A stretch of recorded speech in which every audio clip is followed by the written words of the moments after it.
घर विकलं, त्याचे काही लाखोनी रुपये आले, ते स्वतःच्या नावावर बँकेत टाकून जमा केले. आईला म्हणलं आपल्याला दोघांना आता जायचं. आईला घेऊन मुंबई विमानतळावर गेला.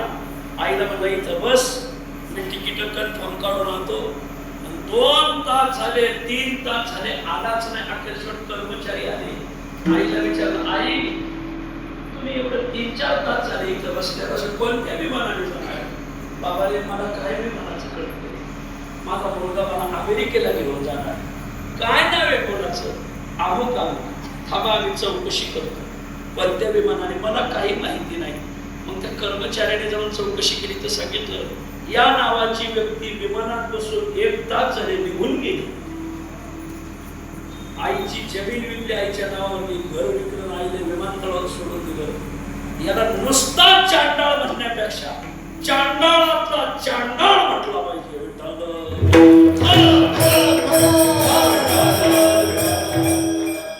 सगळ्या आयांना, सगळ्या बापांना माझी विनंती, तुम्ही मेल्याशिवाय तुमची जमीन कोणाच्या नावची करू नका.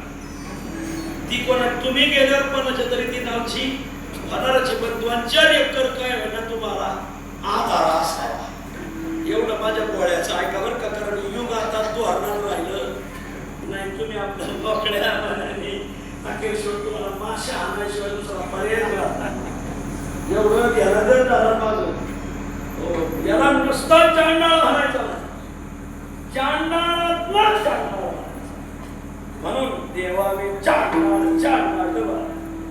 जीवाचं वर्णन केलं विशेषणाने, एक विशेषण डबल डबल चांडाळ चांडाळ. जीव नुसते चांडाळ नाही, अधम आहेत. नुसते